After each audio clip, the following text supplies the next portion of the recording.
ನಮಸ್ತೆ ಸ್ನೇಹಿತರೆ, welcome to my channel. ಬನ್ನಿ ಇವತ್ತು ಒಂದು ರುಚಿಯಾದ ಹಾಗೂ ಆರೋಗ್ಯಕರವಾದ ದಿಢೀರ್ ಅಂತ ಮಾಡುವ ಮಸಾಲ ಪಡ್ಡನ್ನು ಯಾವ ರೀತಿ ಮಾಡೋದಂತ ನೋಡೋಣ ಬನ್ನಿ. ಅದಕ್ಕೂ ಮುಂಚೆ ನೀವು ನಮ್ಮ ಚಾನಲ್ಗೆ ಸಬ್ಸ್ಕ್ರೈಬ್ ಆಗಿಲ್ಲ ಅಂದರೆ ದಯವಿಟ್ಟು ನಮ್ಮ ಚಾನಲ್ನ ಸಬ್ಸ್ಕ್ರೈಬ್ ಮಾಡ್ಕೊಳ್ಳಿ ಮತ್ತು ಈ ವಿಡಿಯೋನ ಸ್ಕಿಪ್ ಮಾಡ್ದಲ್ಲೇ ಪೂರ್ತಿಯಾಗಿ ನೋಡಿ. ಹಾಗಾದರೆ ಬನ್ನಿ ಮಸಾಲ ಪಡ್ಡು ಯಾವ ರೀತಿ ಮಾಡೋದಂತ ನೋಡೋಣ. ಮಸಾಲ ಪಡ್ಡು ಮಾಡೋಕ್ಕೆ ನಾನು ಬೆಳಗ್ಗೆ 1.5 ಗ್ಲಾಸಷ್ಟು ಅಕ್ಕಿ ಹಾಗೂ 3/4 ಗ್ಲಾಸಷ್ಟು ಅವಲಕ್ಕಿನ ನೆನೆಸಿಡ್ತಾ ಇದ್ದೀನಿ. 1 ಗ್ಲಾಸಷ್ಟು ಅಕ್ಕಿನ ತಂದರೆ ನೀವು ಅರ್ಧ ಗ್ಲಾಸಷ್ಟು ಅವಲಕ್ಕಿ ತಂದು ಸಾಕಾಗುತ್ತೆ. ನೀವು ಎಷ್ಟು ಪ್ರಮಾಣದಲ್ಲಿ ಅಕ್ಕಿ ತಂತೀರೋ ಅದರ ಅರ್ಧದಷ್ಟು ಅವಲಕ್ಕಿನ ತಗೊಂಡ್ರೆ ಪಡ್ಡು ತುಂಬಾ ಚೆನ್ನಾಗಿ ಬರುತ್ತೆ. ನಾನೀಗ ಅಕ್ಕಿ ಮತ್ತು ಅವಲಕ್ಕಿನ ನೆನೆಸಲು ಬಿಸಿನೀರನ್ನ ಹಾಕ್ಕೊತಾ ಇದ್ದೀನಿ. ಬಿಸಿನೀರಿನಲ್ಲಿ ಅಕ್ಕಿ ನೆನೆಸೋದ್ರಿಂದ ಅಕ್ಕಿ ಬೇಗನೆ ನೆನೆಯುತ್ತೆ. ನೋಡಿ, ಈಗ ಬಿಸಿನೀರು ಹಾಕಿಟ್ಟು 1 ಅವರ್ ಆದ ನಂತರ ಅಕ್ಕಿ ಚೆನ್ನಾಗಿ ನೆಂದಿದೆ ಅಂತ ನೋಡ್ತಾ ಇದ್ದೀನಿ. ಅಕ್ಕಿ ಚೆನ್ನಾಗಿ ನೆಂದಿದೆ. ಬಿಸಿನೀರು ಹಾಕೋದ್ರಿಂದ ಅಕ್ಕಿ ಬೇಗನೆ ನೆನೆಯುತ್ತೆ. ಈಗ ನೆನೆಸಿರುವ ಅಕ್ಕಿ ಮತ್ತು ಅವಲಕ್ಕಿನ ಒಂದು 2 ಸಲ ತೊಳ್ಕೊಂಡ ನಂತರ ಮಿಕ್ಸಿ ಜಾರ್ಗೆ ಹಾಕ್ಕೊತಾ ಇದ್ದೀನಿ. ಸ್ವಲ್ಪ ನೀರು ಹಾಕ್ಕೊಂಡು ದೋಸೆ ಹಿಟ್ಟಿನ ಅದಕ್ಕೆ ನುಣ್ಣಗೆ ರುಬ್ಕೊಬೇಕು. ನಿಮಗೆ ರುಬ್ಬೋದಕ್ಕೆ ಎಷ್ಟು ಅವಶ್ಯಕತೆ ಇರುತ್ತೆ ನೀರು ಅಷ್ಟು ಮಾತ್ರ ಹಾಕ್ಕೊಳ್ಳಿ, ಜಾಸ್ತಿ ಹಾಕೋಬೇಡಿ. ನೋಡಿ, ಈಗ ಅಕ್ಕಿ ಮತ್ತು ಅವಲಕ್ಕಿನ ನುಣ್ಣಗೆ ರುಬ್ಕೊಂಡಿದ್ದಾಗಿದೆ. ಈಗ ಇದನ್ನ ಒಂದು ಪಾತ್ರೆಗೆ ಸೇರಿಸ್ಕೊತಾ ಇದ್ದೀನಿ. ಮಕ್ಕಳು ದಿಢೀರಂತ ಪಡ್ಡು ಏನಾರು ಬೇಕು ಅಂತ ಕೇಳಿದ್ರೆ ದಿಢೀರಂತ ಈ ರೀತಿ ಮಾಡ್ಕೊಡ್ಬೋದು. ನೋಡಿ, ಈಗ ನಾನು 3 ಮೀಡಿಯಮ್ ಸೈಜ್ ಈರುಳ್ಳಿನ ಸಣ್ಣದಾಗಿ ಹೆಚ್ಚಿಟ್ಕೊಂಡಿದ್ದೀನಿ ಮತ್ತು ಒಂದು ಕ್ಯಾರೆಟನ್ನು ತುರ್ತಿಟ್ಕೊಂಡಿದ್ದೀನಿ ಮತ್ತು ಸ್ವಲ್ಪ ಕೊತ್ತಂಬರಿ ಸೊಪ್ಪನ್ನು ಹೆಚ್ಕೊಂಡಿದ್ದೀನಿ. ಇದನ್ನು ನಾನೀಗ ಹಿಟ್ಟಿನೊಳಗೆ ಮಿಕ್ಸ್ ಮಾಡ್ಕೊತಾ ಇದ್ದೀನಿ.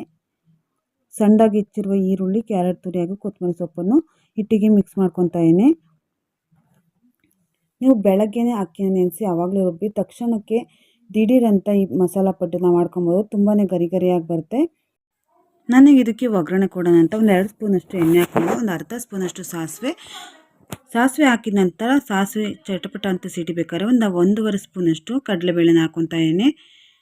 ಕಡಲೆಬೇಳೆ ಸ್ವಲ್ಪ ಫ್ರೈ ಮಾಡ್ಕೊಂಡ ನಂತರ ಈಗ ಇದನ್ನ ಹಿಟ್ಟಿನೊಳಗೆ ಮಿಕ್ಸ್ ಮಾಡ್ಕೊತಾ ಇದ್ದೀನಿ. ಈ ರೀತಿ ಒಗ್ಗರಣೆ ಕೊಡೋದ್ರಿಂದ ಪಡ್ಡು ತುಂಬಾ ರುಚಿಯಾಗಿರುತ್ತೆ. ಮತ್ತು ಈಗ ರುಚಿಗೆ ತಕ್ಕಷ್ಟು 1.5 ಸ್ಪೂನಷ್ಟು ಉಪ್ಪಿನ ಪುಡಿಯನ್ನು ಸೇರಿಸ್ಕೊತಾ ಇದ್ದೀನಿ. ನಂತರ ಒಂದು ಚಿಟಿಕೆಯಷ್ಟು ಸೋಡಾವನ್ನು ಸೇರಿಸ್ಕೊಂಡು ಚೆನ್ನಾಗಿ ಮಿಕ್ಸ್ ಮಾಡ್ಕೊತಾ ಇದ್ದೀನಿ. ಈರುಳ್ಳಿ, ಕ್ಯಾರೆಟ್ ತುರಿ ಎಲ್ಲ ಹಾಕಿದ ನಂತರ ಚೆನ್ನಾಗಿ ಮಿಕ್ಸ್ ಮಾಡ್ಕೊಬೇಕು.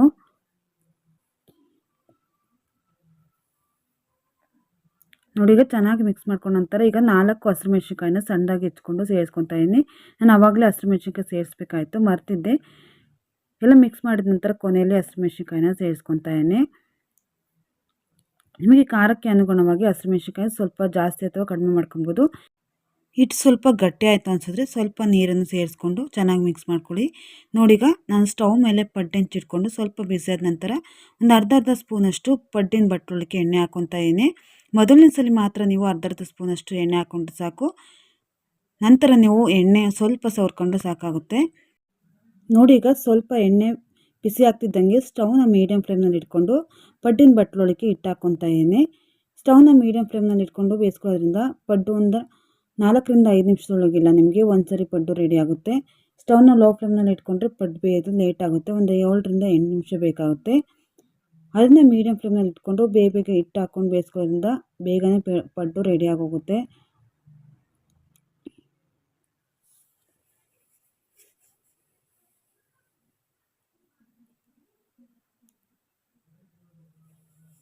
ನೋಡಿ, ಈಗ ಹಿಟ್ಟೆಲ್ಲ ಹಾಕಿದ ನಂತರ ಮುಚ್ಚಳ ಮುಚ್ಚಿ ಒಂದು 4ರಿಂದ 5 ನಿಮಿಷ ಬೇಯಿಸ್ಕೊಂಡ ನಂತರ ಈ ರೀತಿ ಬೆಂದಿರುತ್ತೆ.